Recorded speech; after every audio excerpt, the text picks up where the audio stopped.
Hello guys, my name is Vatsal Trivedi. As you know, I am your science expert. So आज के हमारे ये session के अंदर हम लोग सोर्सेस ऑफ एनर्जी के बारे में हम बात कर रहे थे. सो आज कुछ ज़्यादा इंटरेस्टिंग और आगे बढ़ते हैं कि क्या क्या और तरीके से कौन सी मेथड्स हम लोग कुछ पर्टिकुलर नेचुरल रिसोर्सेज में से हम लोग काफ़ी सारी मात्रा के अंदर एनर्जी कन्वर्ट कर सकते हैं, एनर्जी हम कंज्यूम्ड कर सकते हैं. ठीक है. लास्ट टाइम हमने देखा था फ्यूजन प्रोसेस एक्सेट्रा. ठीक है. तो अभी नेक्स्ट जो हमारा पोर्शन रहेगा वो रहेगा आज का इंडेक्स के. हम पहले देखते हैं कि क्या क्या हमको दिया गया. आज हम क्या क्या देखने वाले हैं. तो बायोगैस प्लांट के बारे में देखने वाले हैं. What is the biogas. Okay. And biogas plant तो बेसिकली मोस्टली बायोगैस जो रहता है, तो बायोगैस प्लांट में से हम लोग कोई गैस प्रोड्यूस करते हैं ड्यू टू दी डीकम्पोजिनेशन मेथड से.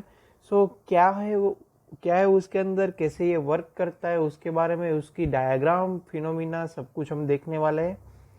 नेक्स्ट हमारा रहेगा विंड एनर्जी. सो विंड फार्म आपने नाम सुना होगा. तो विंड एनर्जी के अंदर किस तरह से वर्क किया जाता है, किस तरह से विंड एनर्जी प्लांट के अंदर जो विंड फार्म जो हम लगाते हैं, जो पवन चक्की लगाते हैं, उसके अंदर की मैकेनिज्म कैसी कैसी होती है, हाउ इट इज वर्क्स, उसके बारे में हम आज बात करने वाले हैं.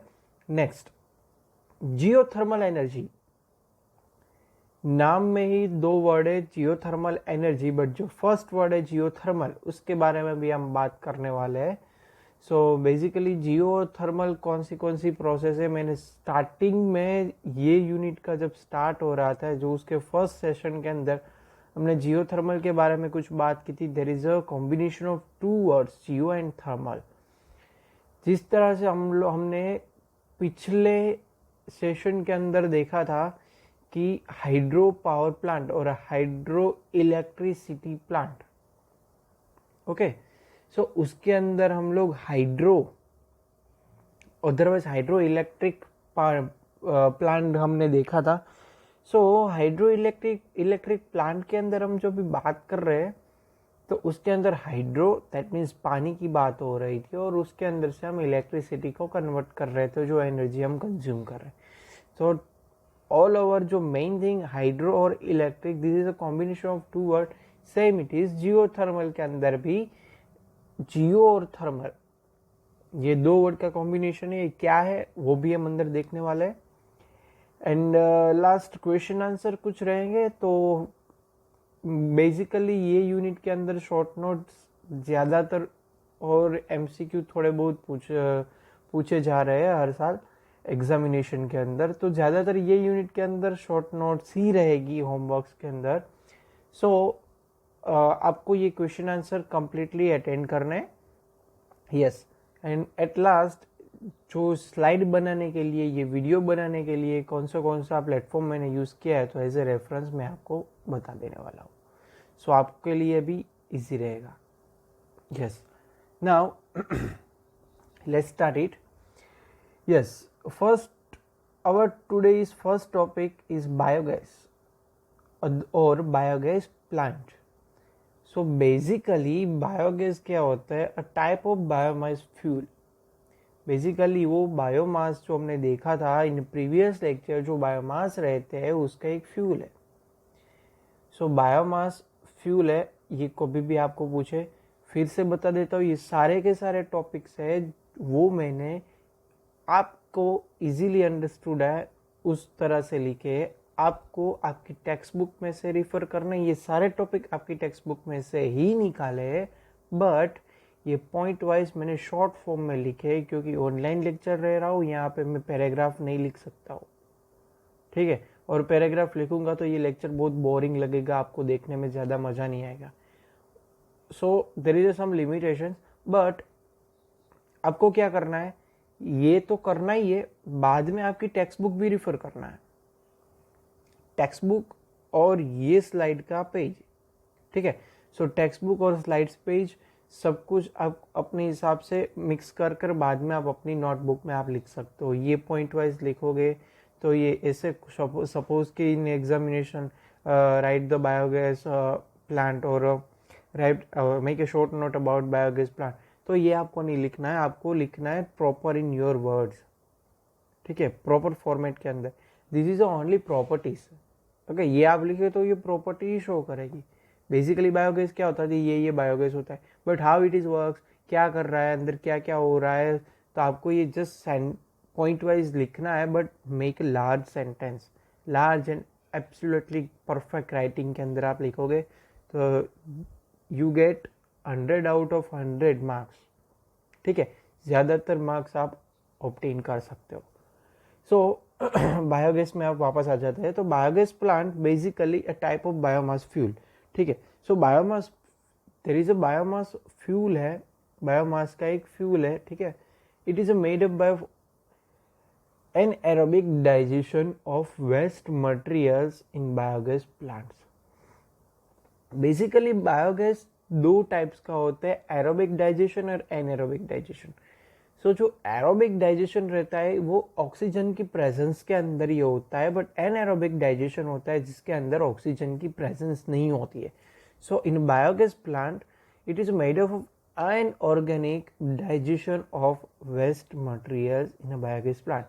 यहाँ पर वेस्ट मटेरियल मीन्स जो हम घर में सपोज रसोई बनाते हैं तो उसका वेस्ट निकलता है, वेजिटेबल वेस्ट निकलता है, जो गीला कचरा रहता है, तो वो जो हमको वेस्ट मिलता है, तो वो सारे वेस्ट मटेरियल हम कोई एक जगह पर इकट्ठा करेंगे, बाद में उसके अंदर कुछ प्रोसेस करेंगे और उसमें से कुछ गैस निकलेगा, ठीक है। कब गैस निकलेगा, जब उसका डीकम्पोजिशन स्टार्ट होगा, अदरवाइज उसका डाइजेशन स्टार्ट होगा। कैसा digestion, anaerobic digestion. Anaerobic means in presence of oxygen नहीं रहेगा, क्या रहेगा, एब्सेंस ऑफ ऑक्सीजन की वजह से जो डाइजेशन प्रोसेस होगा उसको एनएरोबिक डाइजेशन कहते हैं, ठीक है। अभी नेक्स्ट, इट कंटेन्स 75% मीथेन। सो यहाँ पे आपको 75% मीथेन मिलेगा whenever the waste material are digest in plant, तब it produce 75% मीथेन, ओके। सो 75% जितना मीथेन उसके अंदर से जनरेट होगा, कंटेन्स होगा।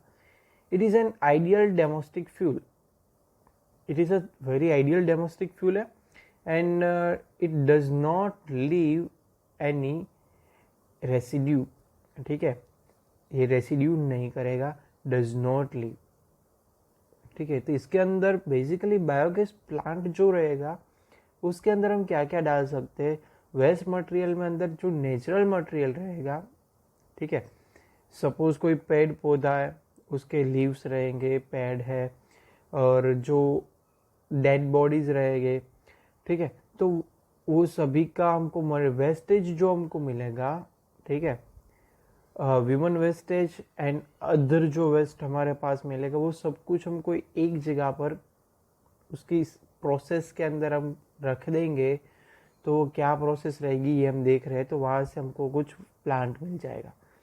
देखते हैं यहाँ पे, अभी आपके स्क्रीन पर एक फिगर दिखाई गई है विच आर बायोगैस प्लांट, ठीक है। एग्जाम के अंदर हर सारा बायोगैस प्लांट और सोलर कुकर दोनों में से एक तो होता ही है। So it is a most IMP topic. Biogas plant की फिगर ड्रॉ करनी है, उसके बारे में शॉर्ट नोट लिखनी है, ठीक है। सो फर्स्ट यहाँ पे आप देख रहे हो तो कई सारे पोर्शन दिखेंगे। सो ये जो बायोगैस प्लांट जो दिख रहा है, तो ऊपर सेंटर पॉइंट, सेंटर में बायोगैस लिखा है, तो उसके एग्जैक्ट नीचे आप देखोगे तो एक आपको वाल्व टाइप एक पाइप दिखाई दे रही होगी, वो डायरेक्टली जमीन के अंदर जा रही है। सो बेसिकली क्या होता है, अंडरग्राउंड हम एक गड्ढा बनाते हैं, ठीक है, उसके अंदर सभी वेस्ट हम डालते हैं। कहाँ से डालते हैं, इनलेट और लेट्रिन, लेट्रिन में से और इनलेट में से। तो ये दोनों में से ह्यूमन वेस्ट और जो अदर जो नेचुरल वेस्टेज हमारे पास होगा वो वहाँ से हम लोग मिक्स करके नीचे डालेंगे। या आप ये स्टार्टिंग वाली साइड से देखना, ट्री वाली साइड नहीं देखना है, उस सामने की साइड देखना है, ट्री के सामने की। जब बायोगैस प्लांट में से इनलेट और लेटरिन एरिया जो वहां पे दिखाई गया है, वहां से अंडरग्राउंड पाइप जा रही है डाइजेस्टर के अंदर, ठीक है। सो डाइजेस्टर के अंदर क्या हो रहा है, कहीं सारे वेस्टेजेस उसके अंदर मिक्स हो रहे हैं। कित नंबर्स ऑफ वेस्टेजेस उसके अंदर हम मिक्स करेंगे। जब ये पूरा का पूरा गड्ढा फुल हो जाएगा, बाद में उसके अंदर वो डीकम्पोज होना स्टार्ट हो जाएगा और उसके अंदर एनारोबिक डाइजेशन प्रोसेस स्टार्ट होगी। जब ये एनारोबिक डाइजेशन प्रोसेस स्टार्ट होगी तो गैस होल्डर के अंदर कुछ गैस मॉलिक्यूल्स प्रोड्यूस हो गए। तो बेसिकली जो गैस प्रोड्यूस होगा उसके अंदर मोस्टली मीथेन वायु ज़्यादा रहेगा। सो मीथेन गैस उसके अंदर ज़्यादा प्रोड्यूस होगा, ठीक है। तो वो वहाँ से पाइपलाइन के द्वारा, बीच में हमने जो वाल्व निकाला है वहाँ से हम पाइपलाइन कनेक्ट करके उसके अंदर हम लोग हमारी रसोई के अंदर और जहाँ कभी भी हमको ज़रूर पड़ सकती है गैस की, हमको ज़रूरियात है, वहाँ पर हम एज गैस यूज़ कर सकते हैं। तो यहाँ पे हमने कन्वर्ट किया to waste material to in a gaseous form, ठीक है। अब आगे क्या, जो डाइजेस्टर जो हम दिख रहे हैं बीच में, तो वो डाइजेस्टर के अंदर पूरा डिकम्पोजिशन हो गया, तब उसको हम निकाल लेते हैं एज आउटलेट। आउटलेट में से हम लोग सब निकाल कर उसको एज हम क्या, ये जो आउटलेट में से जो हम कचरा निकालते हैं, जो वेस्ट निकालते हैं, उसको हम ट्रीज में, प्लांट के अंदर हम लोग डाल सकते हैं एज अ फर्टिलाइजर, और ठीक है। So it is a natural fertiliser भी हमको इसमें से मिल सकता है और गैस भी मिल सकता है, ठीक है। So that's why it is a most useful and most popular plant which are known as a biogas plant. ज़्यादातर विलेजेस के अंदर ये प्लांट अवेलेबल हो सकते हैं, मिल सकते हैं। अगर आपके आसपास कहीं भी बायोगैस प्लांट हो तो आप ज़रूर एक बार उसकी विज़िट करना और वहाँ पे जो प्लांट ऑपरेटर है उसके पास आप समझना कि ये कैसे कैसे वर्क कर सकता है। क्योंकि जो हम लाइव देखते हैं और जो हम वर्चुअली देखते हैं उसके अंदर काफ़ी सारा डिफरेंस होता है। प्रैक्टिकली हम जो कुछ भी करते हैं और देखते हैं वो ज़्यादा समझ में आता है, उसकी वजह से ये आप देख सकते हो। यस, नेक्स्ट टॉपिक रहेगा विंड एनर्जी। सबको मालूम है कि विंड एनर्जी क्या होती है। It is a kinetic energy होगी, उसमें से हम इलेक्ट्रिसिटी में हम कन्वर्ट करते हैं। कैसे काइनेटिक एनर्जी रहेगी, तो it is a kinetic energy of wind, it use to rotate turbine. जो विंड फार्म के अंदर जो आगे की साइड जो विंग लगेगी, जब वो रोटेट होगी तो उसके साथ अंदर जो हमने टर्बाइन फिक्स किया होगा तो उसकी शाफ्ट भी उसके साथ रोटेट होगी और लास्ट में हमने डायनेमो उसके साथ कनेक्ट किया होगा। सो जो डायनेमो रहेगा उसकी मैकेनिज्म इलेक्ट्रोमैग्नेटिक इफेक्ट के ऊपर काम करेगी। तभी इलेक्ट्रोमैग्नेटिक इफेक्ट क्या है, तो हम जितनी इलेक्ट्रिसिटी पास करेंगे उतना ही मैग्नेटिक फील्ड प्रोड्यूस होगा।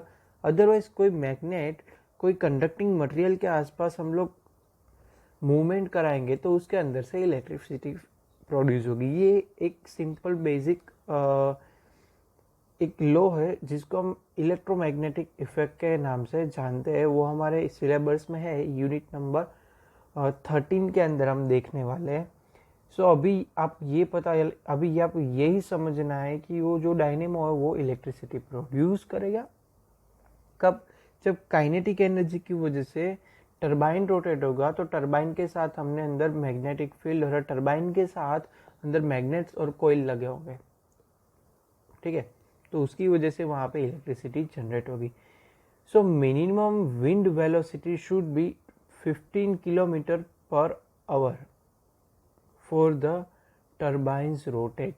अभी ये जानना बहुत ज़रूरी है कि सर कब कितनी वेलोसिटी के अंदर जो विंड फार्म है, जो विंड है, वो रोटेट करा सकती है। जब 15 किलोमीटर पर आवर जितनी विंड पास हो रही है तभी ये रोटेट होगा। जब टरबाइन को रोटेट करने के लिए ये मिनिमम वेलोसिटी रहेगी, ठीक है।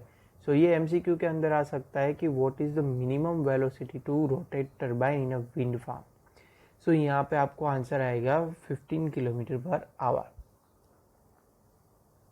यस, अभी आप यहाँ पे देख सकते हो, ये जो यहाँ पे दिखा रहा है कि विंड फार्म की इंटरनल स्ट्रक्चर आपको दिखाई गई है। तो विंड फार्म प्लांट कैसा होता है? सो बेसिकली इसको हम पवन चक्की के नाम से भी जानते हैं। आपने देखा होगा कि स्टार्टिंग एरिया में पीछे की ओर एक लंबा सा एक चैम्बर की तरह हमको दिख रहा होगा। जब कभी आप पवन चक्की और विंड फार्म की विजिट करें, आप प्लीज़ ये देखें, बट ये इंटरनल स्ट्रक्चर आप नहीं देख पाओगे क्योंकि वो ज़्यादा हाइट पर रहता है। बट ऐसा ही रहता है, जब ये शाफ्ट और ब्लेड्स रोटेट होगी तो उसके साथ ब्लू कलर का पाइप गियर बॉक्स के साथ कनेक्टेड होगा। जैसे जैसे ब्लेड्स रोटेट हो रही है उसकी तरह से गियर बॉक्स भी रोटेट होगा। गियर बॉक्स के साथ जो 3 नंबर के अंदर हमको दिखाया गया है वो जनरेटर है। जनरेटर के अंदर बेसिकली इलेक्ट्रोमैग्नेटिक इफेक्ट की वजह से वो काम करता है। तो उसके अंदर डायनेमो रहेगा, कॉइल रहेगी और उसके अंदर मैग्नेट रहेगा। So coil is a conducting medium, तो उसके अंदर जब मैग्नेट पास करेंगे, रोटेट करेंगे, जब कॉइल गियर बॉक्स रोटेट करेगा तो उसके साथ साथ जनरेटर की शाफ्ट भी उसके साथ रोटेट करेंगे। जैसे जैसे रोटेट होगा it's generate to electricity and go to the computer system. तो कंप्यूटर सिस्टम के अंदर हमको डेटा मिलेगा कि इतना वोल्टेज प्रोड्यूस हो रहा है, इतनी वेलोसिटी है। तो बाद में वो सारा का सारा जितनी इलेक्ट्रिसिटी प्रोड्यूस होगी वो हम कोई भी जगह स्टोरेज करेंगे, अदरवाइज उसको बाय यूज ऑफ ट्रांसफॉर्मर उसको ट्रांसमिट करेंगे to another place whenever we need the higher electricity. ठीक है, सो फिर से बता देता हूँ। 1 number computer system, 2 number blades और 3 नंबर आपको जनरेटर दिखाई दे रहा है।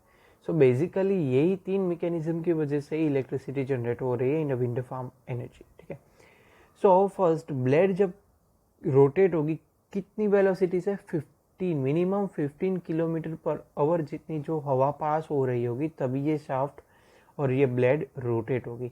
बट तब ये रोटेट होगी तब इसके साथ गियर बॉक्स लगा होगा, तो गियर बॉक्स भी उसके साथ रोटेट करेगा इन इंटरनल स्ट्रक्चर। जब ये रोटेट करेगा तो उसके साथ जो 3rd नंबर पर आपको दिखाई दे रहा है जनरेटर, वो जनरेटर के शाफ्ट गियर बॉक्स के साथ कनेक्टेड होगी। तो जैसे जैसे गियर बॉक्स रोटेट होगा उसके साथ जनरेटर भी रोटेट होगा। जनरेटर उसको बोल सकते हैं, अदरवाइज टरबाइन भी बोल सकते हैं। तो ये जैसे जैसे ये रोटेट हो रहा है तो उसकी वजह से उसके अंदर इलेक्ट्रिसिटी जनरेट होगी। और ये 1st नंबर के अंदर कंप्यूटर सिस्टम हमको दिखाई दी गई है, तो उसके अंदर हम लोग उसके डेटा कलेक्ट कर सकते हैं कि इतना वोल्टेज पास हो रहा है, इतना वेलोसिटी पास हो रही है, इतनी आरपीएम, इतना आरपीएम मीन्स इतनी जल्दी से ये रोटेट हो रहा है। देन जनरेटर इतनी बिजली और इतनी इलेक्ट्रिसिटी प्रोड्यूस कर रही है, वो सब कुछ हमको उसमें से डेटा मिल जाएगा। बाद में जो इलेक्ट्रिसिटी जनरेट हो रही है वो हम अपने हिसाब से जहाँ पे जितनी ज़रूर होगी वहाँ पे बाय यूज़ ऑफ ट्रांसफॉर्मर हम उसको एक जगह से दूसरी जगह पर हम ट्रांसमिट कर सकते हैं। सो इट इज़ तो ये था आपका wind farm energy plant. Okay, so आज का ये last topic geothermal energy. So basically geo और थर्मल हमने पहले ही बात की थी कि हाइड्रो इलेक्ट्रिक प्लांट, ऐसी हमने बात की थी, उसके अंदर हाइड्रो और इलेक्ट्रिक का वर्ड का कॉम्बिनेशन था। सेम इट इज़ यहाँ पे जियो और थर्मल। सो जियो थर्मल मीन्स, जियो मीन्स आप देखो तो जियोग्राफी वर्ड सुना होगा। ठीक है, जियो थर्मल भी वर्ड ऐसा ही है कि जियो क्या है, जियो मीन्स जमीन के अंदर की बात हो रही है, इनसाइड द जमीन, अंडरग्राउंड द सॉइल।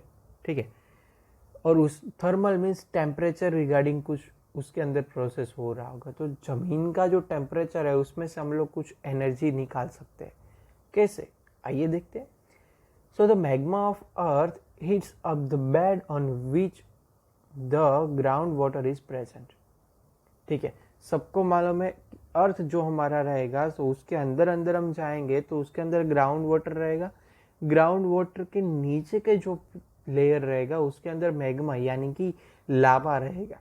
ठीक है, सो जो मैग्मा है वो क्या करेगा, वो उसकी मैग्मा की प्रॉपर्टी और उसका टेम्परेचर को हाई रहने वाला है, तो there is a high temperature property of magma.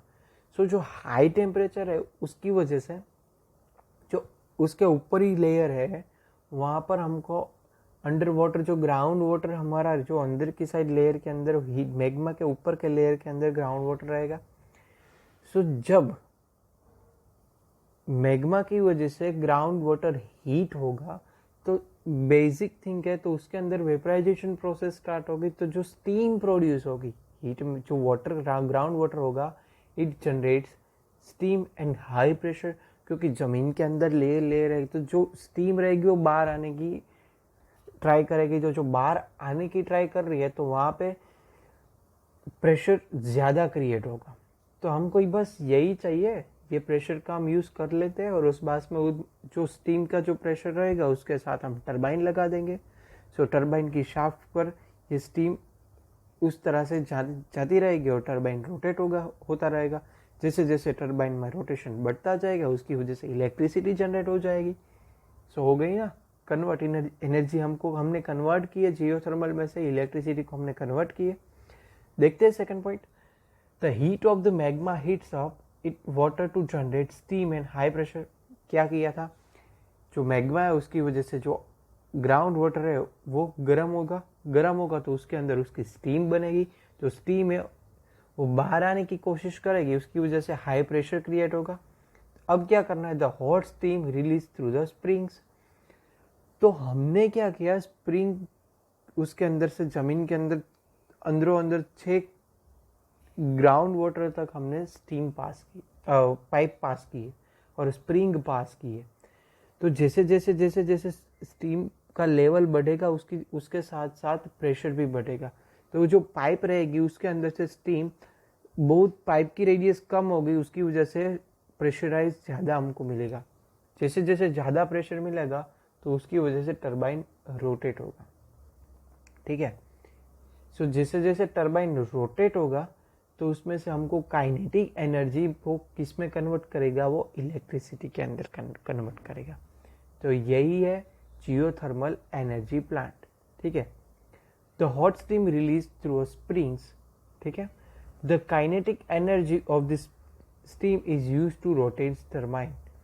Pressurise जो एनर्जी हमको मिलेगी वो काइनेटिक एनर्जी में मिलेगी, और वो जो स्टीम है वो क्या करा, it is use to rotate turbine. हम उसको टरबाइन रोटेट करने में यूज कर रहे हैं, जो हमने अभी बात की है। The rotating turbine generate the electricity. Her bar turbine का काम ही क्या है, विच इज जनरेट इलेक्ट्रिसिटी। ठीक है, यस, टरबाइन को आप डायनेमो भी बोल सकते हो। Yes, so it is your question answer. So first one is make a short note on a biogas plant with diagram. It is a most time this question for you. हर साल exam के अंदर ये होता ही होता है। सो आपको ये final exam की प्रिपरेशन कर रहे हो उसकी तरह से ही आप ये करना है। ठीक है, then make a short note on wind energy. तो आपको विंड एनर्जी पर आपको शॉर्ट नोट लिखनी है। And also make a short note on A geothermal energy. So basically geothermal energy क्या होती है उसके बारे में हमने अभी बात की है। सो आप ये सभी आप कंप्लीट करना है। ठीक है, एज ए रेफरेंस आज मैंने लिया है गुजरात साइंस बोर्ड की text book sources of energy की विकीपीडिया स्लाइड शेयर एप्लीकेशन में से मिस्टर शिवांश की स्लाइड जो आप देख सकते हो, काफ़ी सारी स्लाइड्स उसकी मैं यूज़ कर रहा हूँ। सो ये भी आप यूज़ कर सकते हो as a reference. So thank you, and to be continue in next video. For more information my mail id is given below. Please contact me. Otherwise आपको कोई डाउट हो तो आप मेरा कांटेक्ट कर सकते हैं। Bye bye, take care, stay home, stay safe.